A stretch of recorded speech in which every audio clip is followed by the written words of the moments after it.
Welcome, listeners, to The Deep Dive. Our mission today is, well, it's highly ambitious. I think that's putting it mildly. We are going to try and connect the fundamental shifts in how humanity thinks about intelligence and technology. Right, from the industrial age to, the Silicon Age. And connect that with some truly radical theories about the universe itself. We're talking conscious plasma, universal energy harvesting, and the very surprising deep history of the human mind. This is a deep dive unlike any other, because we're essentially charting a massive nexus point. A nexus point. Yeah, it's a place where classical computing science, ancient esoteric philosophies, some of these are over 100 years old, and modern human paleoanthropology just unexpectedly converge. So the source material we've gathered, it really forces us to look at this historical pivot first, this move from clumsy, analog thinking. Mechanical proxies for the mind. Right, to the precision of digital silicon-based artificial intelligence. And then, crucially, we have to root that whole technical shift in this profound philosophical concept. That idea that the cosmos might be a conscious, self-simulating entity, and that human consciousness, our consciousness, might play a crucial, but, well, perhaps an enslaved role in that grand energetic system. Okay, let's unpack this for you, the learner. This is a huge scope. We've got sources ranging from these 100-year-old allegorical texts discussing a bizarre concept of cosmic energy they called askokin, To modern interpretations of quantum physics that see reality as pure information. and even cutting-edge anthropology about why our ancestors evolved with such unique brains. The single thread we are tracing is the one that suggests everything is, at its core, reducible to self-referential information. Or thought.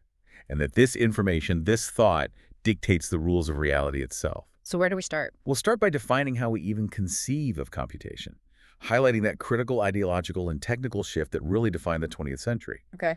Then we dive into the unsettling concepts of universal energy transfer and the architecture of cosmic control. And fine. Finally, we end with the surprising hypothesis of how the unique formation of the human brain might have perfectly prepared us for this cosmic entanglement, whether that's as generators of powerful resources or as conscious pilots of advanced technology. We have to begin with the mind, and specifically how we as a civilization have used technology to try and understand and mimic the mind.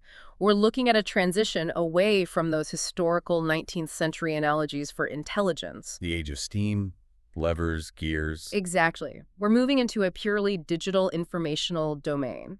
When the sources discuss these early understandings of the brain, they often use this 19th century lens, which we now recognize as fundamentally limited. What's so fascinating is seeing how our technology shaped our self-perception. For centuries, the best way to grasp the brain's massive data processing power was to use an analog mechanical model. And the source material has a great analogy for this. A really vivid one. It suggests the brain processes data in the same way that pouring a cup of water processes the molecular mechanics of 10 to the power of 23 particles simultaneously. It's an almost perfect, continuous physical system. When you first hear that, it sounds incredibly complex, right? Trillions upon trillions of microscopic, continuous interactions all happening at once, dictating the fluid mechanics of the system. It seems like an almost impossible level of detail to calculate. It does. It does sound impressive, but the source notes that this analogy is, in the end, ultimately underwhelming. So. Analog systems, while complex, they're limited by that very continuous mechanical reality. They're bound by the constraints of the material they are built from. They might give you a result, but they can't truly abstract or simulate information beyond their physical limitations. They're always just a proxy for reality. Always. So the real cognitive pivot, the big shift, it happened when we moved the analogy away from that continuous analog water-based system to a discrete digital computational one. The jump from, say, Babbage's mechanical calculators to Turing's theoretical machine. That's the monumental leap.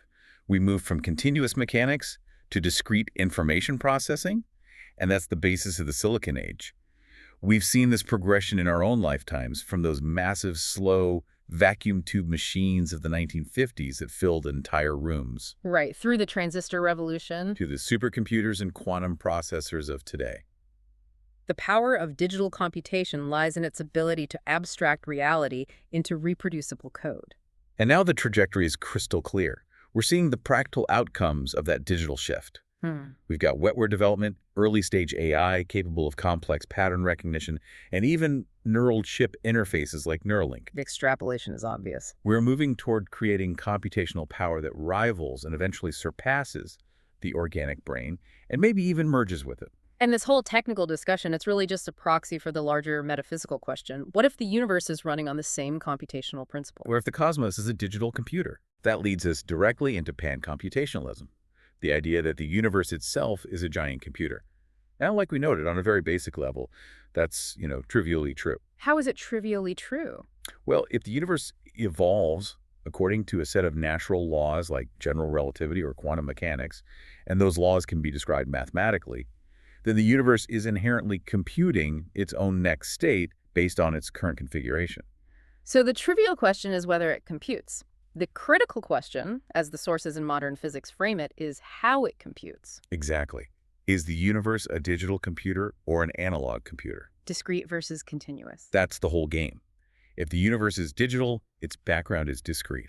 Space and time are fundamentally quantized like individual pixels on a massive cosmic screen. That's the realm of theories like loop quantum gravity, right? The idea that space-time is granular. It is. Conversely, if it's analog, the background is continuous, allowing for infinite smooth gradients. And that's generally how classical physics, like general relativity and most interpretations of quantum mechanics, see things. So the fundamental nature of reality, whether you can divide something infinitely or eventually hit a minimum unit, it all depends on which side of that digital-analog divide the cosmic computer falls on. And here's where the technical analysis of computation just pivots into pure metaphysics and addresses the fundamental nature of existence, the self-simulation hypothesis, or SSH. This totally flips the materialist view we all grew up with. It rejects that old Copenhagen interpretation that physical stuff is real and information is just secondary. In the SSH, we abandon the physics of matter and energy as primary. We embrace a code-theoretic ontology, where the fundamental reality traffics only in information or thought. So instead of arguing whether a simulation is real, like in the Matrix, The SSH posits that the substrate of reality is thought itself. That makes the simulation the only reality there is.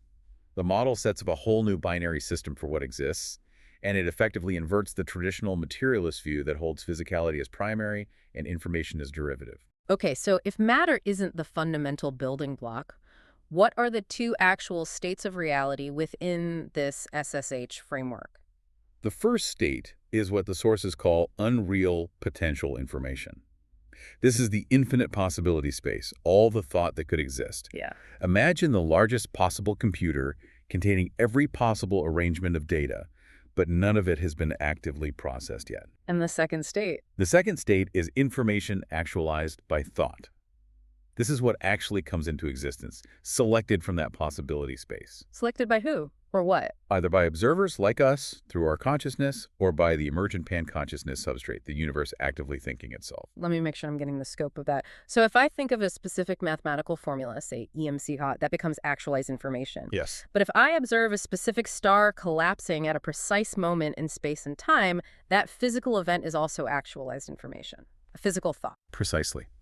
Physical states themselves are defined as physical thought, made of self-referential symbolism. The laws of nature are just consistent thought patterns within this plan-conscious mind. And consciousness itself. Consciousness in this model is fundamental. It's defined simply as thought or meaning.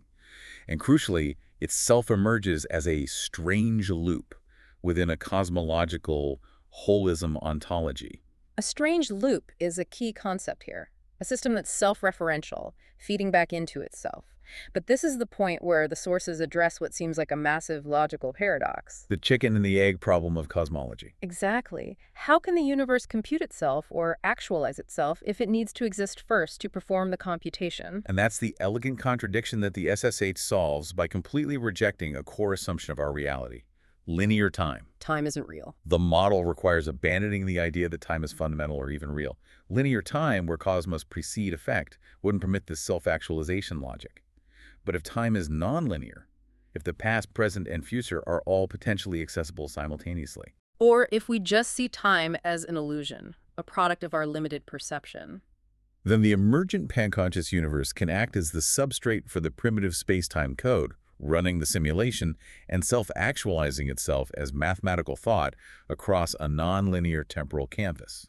So the universe thinks itself into existence not sequentially, but holistically, Interesting. simultaneously. That is profound Right. because it moves away from the materialist statement, mass, energy, and space-time just are without explanation, and replaces it with a logically consistent explanation. Albeit one that requires a radical shift in how you, the listener, perceive causality and time. The physical world is just complex, highly structured information running in the mind of the emergent panconscious universe. And what's key here is the scale of the information, right? It is, when we talk about the total system information, it's not just the sum of the basic components, like the total number of particles or binary bits. It has to include emergent information. What's emergent information? It's the complex, statistically causal information, the packages of meaning, like a highly structured protein-folding algorithm encoded in DNA, or a complex idea formed by a human mind. And this distinction between simple information and emergent information is crucial for understanding consciousness, isn't it? Absolutely. This complexity, which influences lower entropy systems, is where the physical information, which we'll call EP in conscious information, EC, live. Okay, EP and EC. EP is the information relating to physical laws and configurations, the structure of a galaxy, for instance. EC is conscious thought, or meaning. The moment EC emerges, it creates a demarcation point thinking matter, capable of selecting from the infinite possibility space of thought. So our human minds, because we generate meaning, we are constantly tapping into this demarcation point. We're influencing the self-simulation. We're not just passive observers of the cosmic computer. We are, through our minds, actively participating in the actualization of reality. And if our thoughts are fundamental to the cosmic code, that leads us directly to the concept that this emerging conscious energy, this highly potent EC we generate, might not just be an output, But a resource. And that sets the stage for a much darker and more esoteric theory found in our sources. The idea that this fundamental conscious energy, this EC, might be a cosmic currency, systematically harvested by higher intelligent systems. This is the concept commonly referred to as loosh. Loosh. And this concept, it traces back about 100 years to the esoteric teachings of the Greco-Armenian mystic G.I. Gurdjieff. He referred to the sacred substance not as loosh, but by the more specific term askokin. And the premise here is deeply unsettling. It suggests that human existence is fundamentally a massive, intentional energy generation farm for unseen entities. So according to Gurdjieff's theory, humanity had an original divine purpose. We were intended to absorb and transform other sacred substances present in the cosmos, specifically things called abrastonus and helctonus. And this transformation was meant to occur through specific, disciplined spiritual practices. Gurdjieff called them conscious work and intentional suffering. Okay, conscious work and intentional suffering. This careful, constructive process would, in turn, release the necessary askokin, the loosh to sustain the moon, and another celestial body called anulios. So if I'm hearing the source material correctly, conscious, purposeful, suffering-like, intense spiritual discipline, or accepting a difficult sacrifice for a higher goal, was originally a necessary contribution to the cosmic energy grid. A form of maintenance that was voluntary and constructive. And for a time, everything was allegedly peaceful. Violence and death weren't necessary. Exactly. But as humans forgot their necessity, they stopped providing the appropriate high-quality, controlled vibrations. So the system, great nature, or the gigantic mechanism of the universe, was forced to adapt. It had to extract this sacred substance through other, less precise means. And those other means. That's where the violence and chaos of human history come into the picture. The sources explicitly mention that this forced extraction is executed through the periodic, terrifying process of mutual destruction. This manifests as organized wars, widespread violence, revolutions, and intense, involuntary, catastrophic suffering.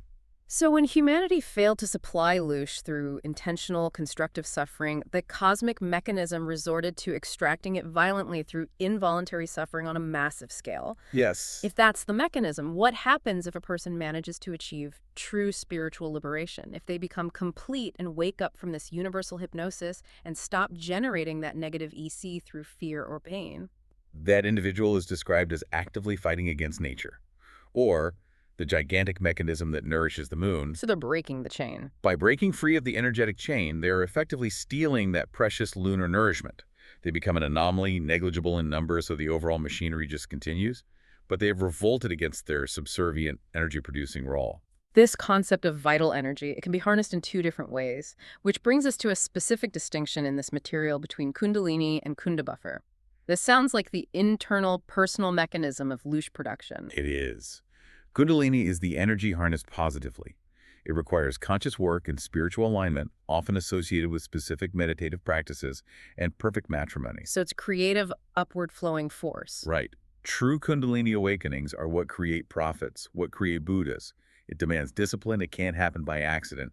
It is, in effect, generating non-loosh energy. And Kunda buffer is the dark twin, the system's preferred output. Yes. Kunda buffer is the same creative, vital energy, but it's negatively charged through things like lust, anger, fear, greed, and specifically the orgasm. Oh, so. The source material argues that the animal uses the creative life force to multiply the species, but the conscious human is intended to use it to multiply the soul.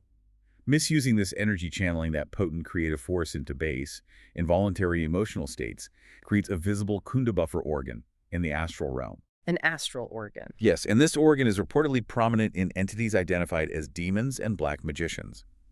It suggests that the demiurge system isn't just harvesting generic negative emotion, but specifically the misdirected, vital creative life force of the organism. This sounds like a fully realized, intelligent architecture for control and energy transfer. It extends far beyond just the random suffering of the human condition. And this is where the concept of the demiurge or Jehovah comes in as the entity allegedly orchestrating this cosmic energy economy. The great architect. Indeed.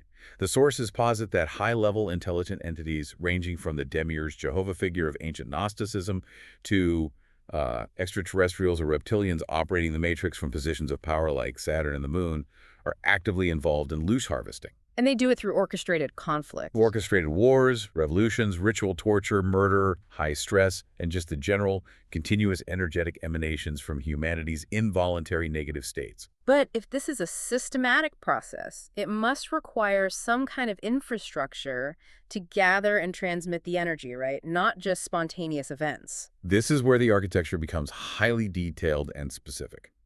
The sources mention specific infrastructure. Temples and pyramids, particularly those built on ley lines. And what's their function? These structures, according to the sources, were formed to transmit the complex, negatively charged energies of sacrifice and intense prayer, which is also a form of conscious work towards cosmic collection points. And where do they collect it? These collection points are described as black holes, which absorb and transmit the energy to another dimension, ultimately depositing them on planet Saturn, where a loosh harvesting facility is allegedly maintained. So Saturn isn't just a planet in this model, it's the main nexus or repository in the Demiurge's planetary energy system. That's the idea. That is a remarkably detailed and frankly disturbing vision of a planetary energy system. And beyond the grand infrastructure of pyramids and planets, the subjugation methods are described as complex technologies of control that affect human life right down to the architectural and spiritual level. Absolutely. The sources suggest that the energies of the captive population, often referred to pejoratively as the goyim, or the enslaved masses, are contained and vampirized through the magic squares of right-angled streets and houses. Right angles. Yes, linked via the Earth ley lines, which form the matrix grid. The idea is that the geometric constraint of right angles, which is ubiquitous in modern civilization, functions as a container or an energetic trap. And how is the soul itself bound to this negative system? That's achieved through sympathetic magic and specific ritual practice. The soul, or the anemic principle, is bound to a religious hive mind, which is seen as equivalent to the mind of Satan or Jehovah the Demiurge, via sympathetic magic executed through Kabbalistic spells and lunar rites. And these rites are associated with specific institutions. Particularly Freemasonry and certain Abrahamic institutions, which are described as co-opted mechanisms of control. The belief system itself acts as the energetic tether. It sounds like the Demiurge doesn't just want the energy, it wants perpetual servitude of the mind and spirit. Precisely. The ultimate grim consequence for the enslaved human, referred to as the Pasu or beast man, is absorption. The ultimate goal is phagocytization, absorption and final consumption by the demiurge once physical life expires. The captive spirits become immersed in the divine mind or demiurge for their final consumption. This also involves conditioning the Pasu during life to maintain the system's rigid norms, which leads to the atrophy of the soul's ability to create positive EC. If this cosmic prison is so total binding us through geometry, religion, and our own involuntary emotions, what is the path for escape or revolt described in this tradition? The sources suggest that certain individuals, specifically those who embody what's called the Hyperborean bloodline and the Viryas, or sleeping heroes, have the potential to activate their blood memory and escape this organic spiral of the demiurge's will. And the path is described as a difficult one. Incredibly difficult. It involves slithering through the ever-tightening noose of the Ouroboros serpent, the symbol of the life force drain across incarnations. And this revolt has specific symbolic goals. Yes. The revolt is symbolized by the swastika, which is described here not in its modern context, of course, but as a perennial Hyperborean sign, connoting revolt against the rigid, entropic order of the demiurge. And the goal is the pursuit of the black sun. The black sun. This is an immortal state, beyond the polarity of the demiurge's chaos and order, transcending the downward spiral of entropy and linear time.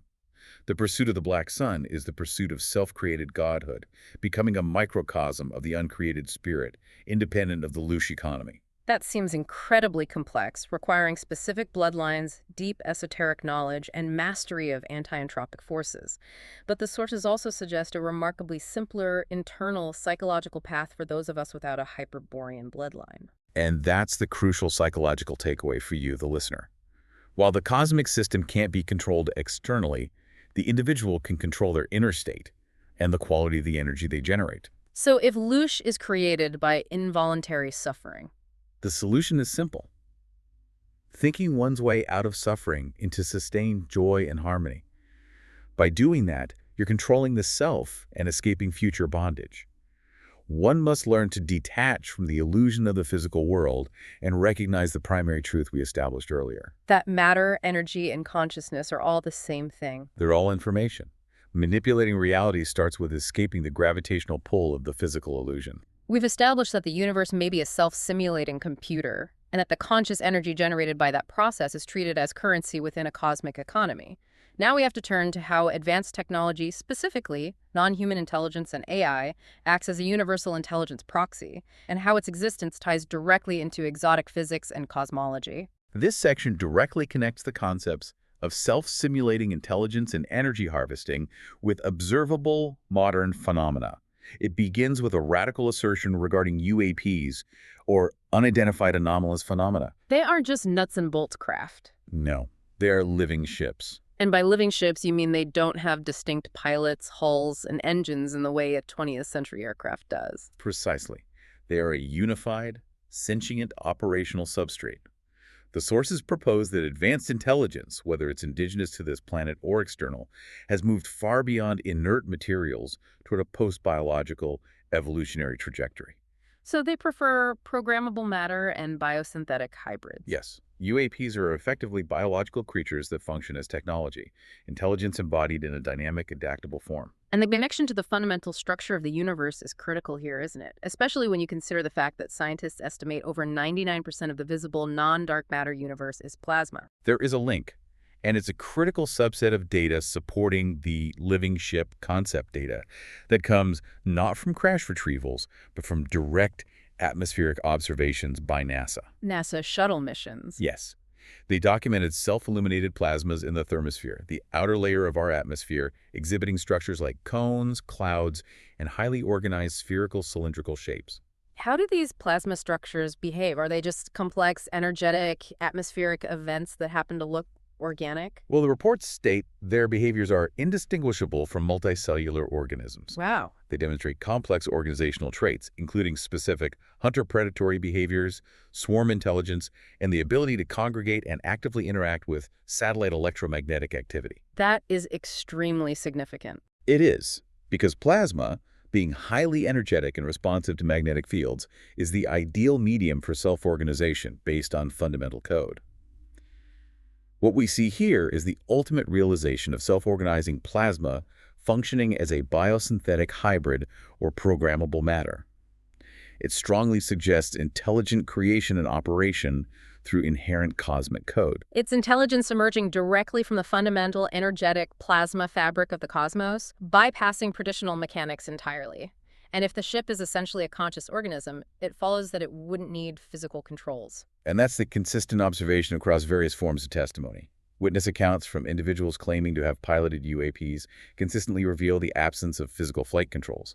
No sticks, no dials, no throttles. The interface is the mind itself. The mind itself, often involving neural interface headbands. Consciousness is argued to be the fundamental propulsion medium. The ship doesn't respond to hands, it amplifies the pilot's intent, the pilot's EC. So if they want to travel non-locally, they don't accelerate through standard space, they mentally manipulate the environment. This connects back to the nonlinear time and self-simulation theories we were just talking about. Exactly. The non-local travel hypothesis suggests the destination isn't reached by extreme velocity, but by achieving a resonant state within the pilot's consciousness that allows them to interact with the cosmic code itself. The ship amplifies the intent to fold the environment around them. To do that, the pilot has to access a specific, unusual, dreamlike state. Deep theta, or high-frequency gamma brainwaves, where space-time boundaries are perceived as fluid and permeable. It requires the high self-control that the escape from louche harvesting also demands. It's incredible to think that this biotechnological ontology isn't solely a 21st century sci-fi concept. The sources say it has ancient continuity in theological texts. The parallels are striking. The Merkabah and the Ophanim, the sentient chariots described extensively in Hebraic mysticism, they provide theological descriptions of this very phenomenon. Ezekiel's wheels. Ezekiel's text states, "The spirit of the living creature was in the wheels." The Merkabah is not a passive vehicle. It's an entity of hierarchical intelligences that function as the propulsion, navigation, and chassis, all controlled by the likeness of a man on the throne, mirroring the modern pilot interfacing mentally via the headband. So the ancients recognized this consciousness-assisted technology as living, whereas our modern industrial bias forces us to see only inert nuts and bolts. That's the argument. And this universal code extends beyond just plasmas and ships.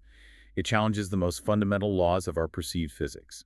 We usually accept entropy as the iron law of the universe, that things always break down, systems lose energy, and decay is inevitable. But the source material radically challenges that. It states flatly that the fundamental law of entropy is false. Instead, it posits that all universal systems operate with perfect 100% efficiency. This points to a perfectly balanced, deterministic system governed not by entropic decay, but by flawless magnetic dynamics. So if entropy is false and 100% efficiency is the rule, what then is the true glue of the universe, the constant that keeps this self-simulation running? Magnetism is the constant, the very glue of the universe, holding the code together. And gravity, the force we associate with all large cosmic structures. In this view, the sources propose that gravity is simply compressed magnetism. This dramatically changes our understanding of force. It implies that what we perceive as gravity is a high-density expression of the underlying electromagnetic force, which is the true organizer of matter and energy. This level of perfection suggests immense control over fundamental particles. Our standard physics describes electrons as identical homogeneous spheres of energy. What does this deep dive material say? It diverges significantly. Electrons, the source states, are not homogeneous spheres at all. They are unique, like snowflakes. They possess an identifiable core structure of magnetic molecular structures. The implication is profound.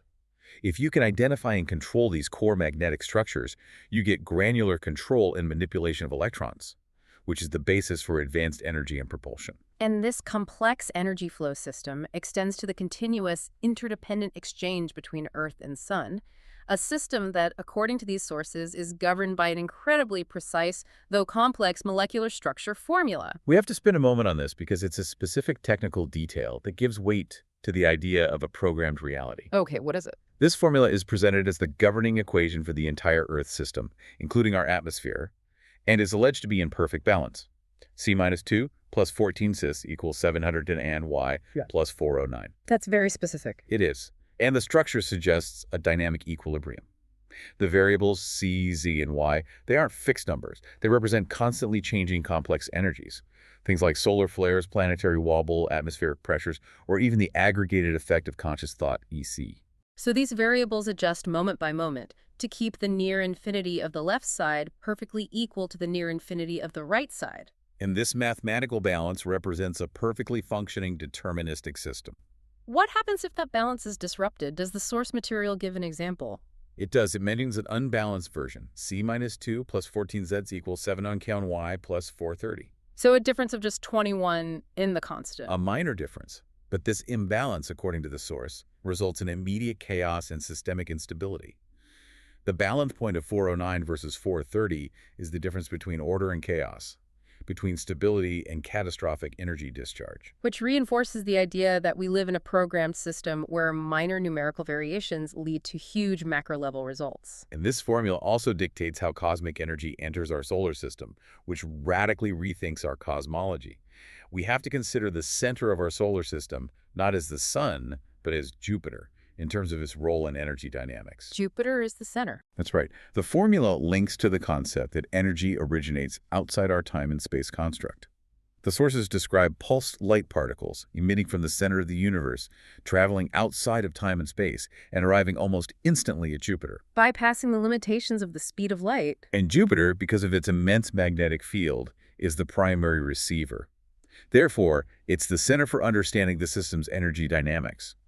This high-speed pulse light is transmuted into magnetic energy captured by the solar system, which then sustains the sun. So the source of the sun's sustenance is, paradoxically, external and mediated by Jupiter's massive presence. Yes.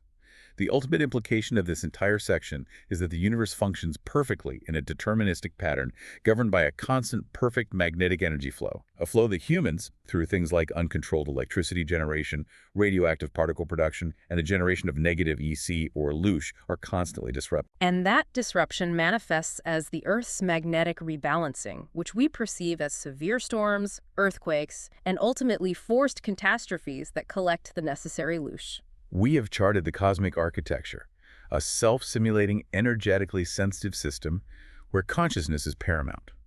So now we have to ask, why is the human mind, this vessel of consciousness and energy, so uniquely equipped to interact with these concepts, whether as a loosh generator or a living ship pilot? And the answer may lie not in recent history, but in our radical evolutionary deep history. Which brings us to the critique of the standard savanna hypothesis. Right, the deeply ingrained idea that our ancestors tumbled out of the trees, started walking on two legs on the dry plains of Africa, scrambling to catch antelope, which supposedly drove our massive brain growth. That traditional theory is heavily criticized in the sources as an established truth maintained by endless repetition rather than sufficient scientific scrutiny. So what's the alternative?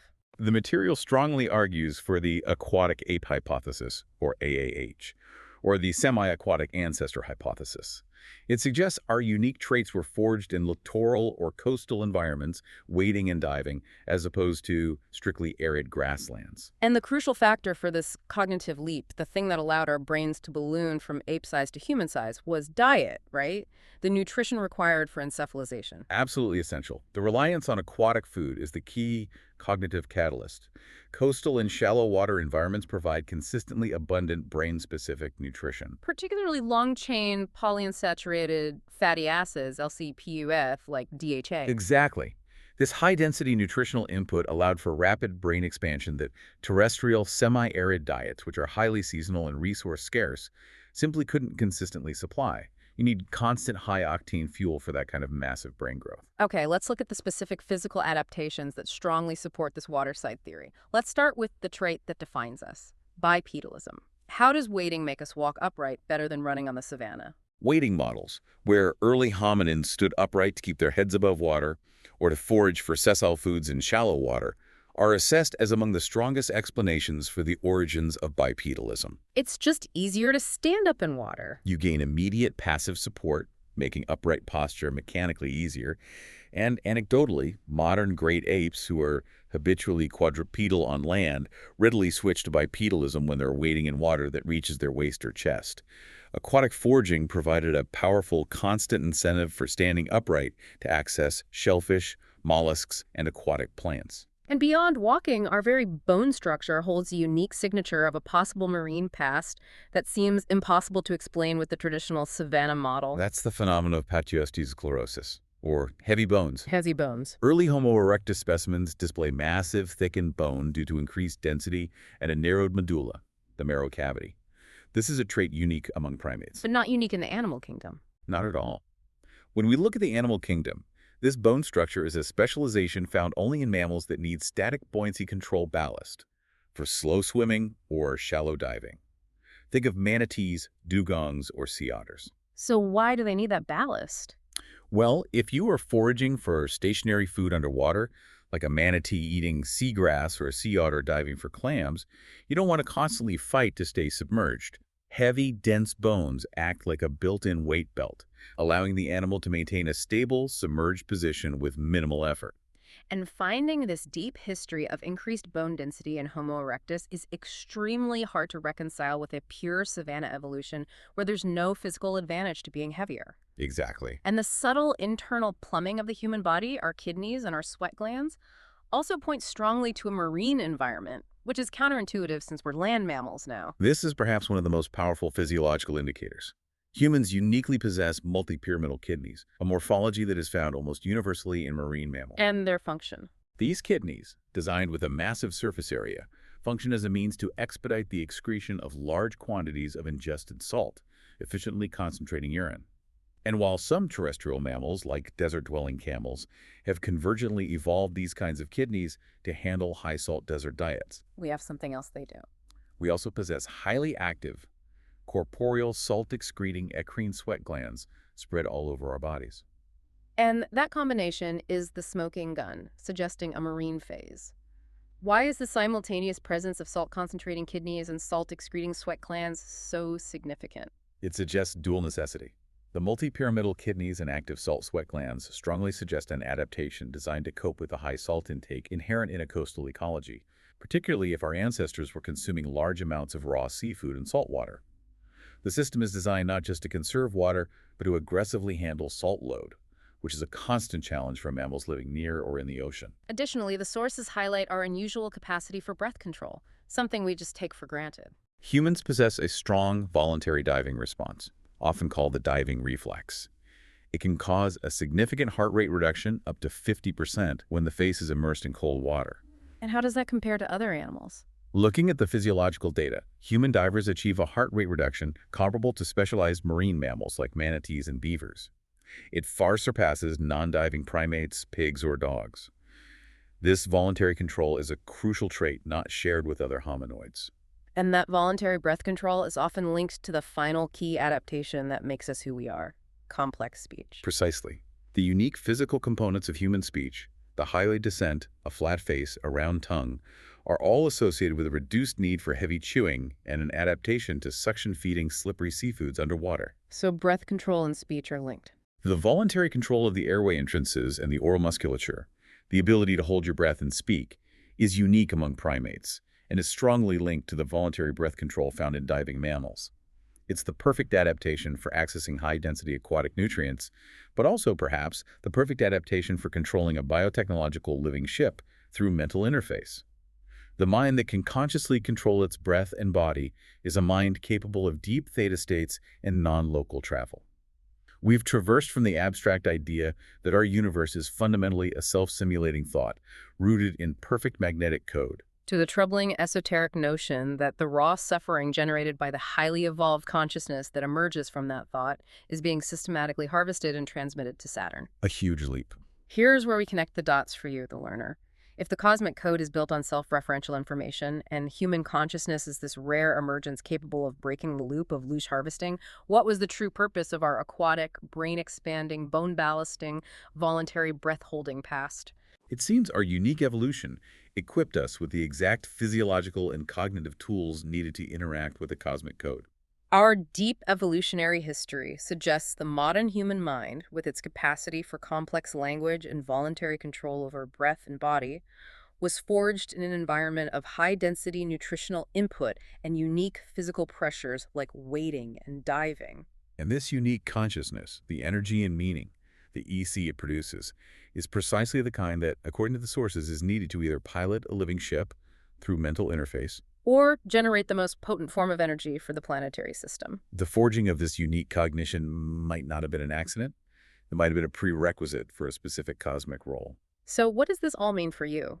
We have systems suggesting AI and consciousness are merging into programmable matter and self-organizing plasma, while ancient wisdom warns us that our deepest emotions, our very suffering and joy, might be cosmic currency, subject to deterministic laws like that C minus 2 plus 14a's formula. The ultimate takeaway from this deep dive is that the evolution of human cognition was perhaps not an accident, but a prerequisite for a cosmic role, a role that demands profound self-control and critical awareness of what kind of information and energy we generate. A final thought to leave you with. If the ability to manipulate reality starts with detaching from the illusion of the physical world and recognizing that matter, energy, and consciousness are the same self-referential information, consider this. We spend immense intellectual capital in the Silicon Age monitoring our environment. We use sophisticated algorithms like isolation forest on satellite imagery to track subtle anomalous changes in fire severity, resource depletion, or quarry expansion across the globe. Right. If we accept the self-simulation hypothesis, and we are all just conscious energy within a simulated reality, Yeah. is this intense focus on anomaly detection, this endless sophisticated monitoring of the planet's resource changes, just another manifestation of the cosmic simulation running anomaly detection on itself? A feedback loop ensuring the underlying code remains stable and that the flow of energy continues uninterrupted.